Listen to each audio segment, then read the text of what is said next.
The man who killed John Lennon on December 8th, 1980 is not getting out anytime soon, and most say he will never get out. This is what the board said. You admittedly carefully planned and executed the murder of one of the world's most famous people for no reason other than to gain notoriety. They added, while no one's person's life is any more valuable than another life, the fact that you chose someone who was not only a world-renowned person and beloved by millions, regardless of pain and suffering you would cause to his family, friends, and so many others, you demonstrated a callous disregard for the sanctity of human life and the pain and suffering of others. As I said last time this happened, a lot of folks were saying, well, you know, he'd get out of jail and he'd be killed right away. That's been said about a lot of killers. I know I said that in the last video, but I don't know if someone's going to risk their own life to kill themselves, basically, because they'll go to jail forever, to kill Mark David Chapman. I don't think that would happen. I mean, it's a crazy world. Maybe it would. Do you remember where you were when this happened? I'll never forget it. I was not watching the football game. Everyone was watching that football game, and then they interrupted the game with the news. No one believed it.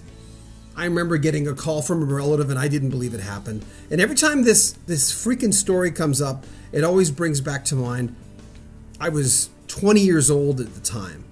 And I still have the newspaper clippings downstairs of when this happened. I'll go get them for you. You know, whenever we do a story for you, it's important for me to give you a little bit more. Everyone rehashes the same stories, and I can understand that. Sometimes that's all we've got. There's one right there. I don't know if you can see that.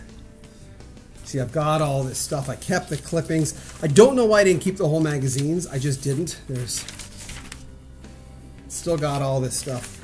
I was going through my basement, and I found so many old clippings and so much Ringo Starr with Barbara Bach.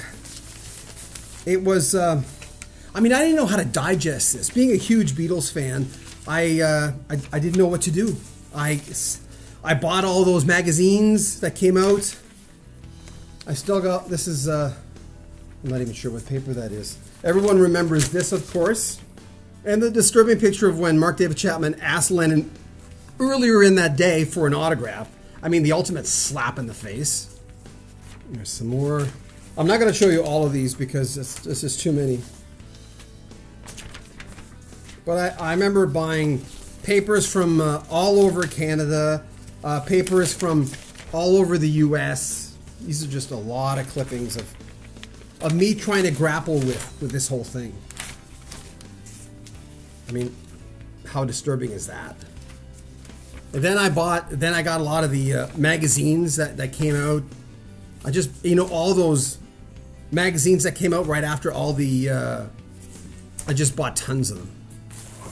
Again, like you probably, I was trying to make sense of all this. This is before I even got into radio, and I was collecting records like crazy. I went out and I bought, did you do this? I went out and I rebought, well, I finished my Beatles collection, then I rebought the ones that I had before. I think there was 4 John Lennon albums at the time I didn't have. And then I went out and made sure I had all the George Harrison, Ringo Starr, and Paul McCartney albums. I had all the Paul McCartney albums. But I just did all that stuff. Just trying to figure out.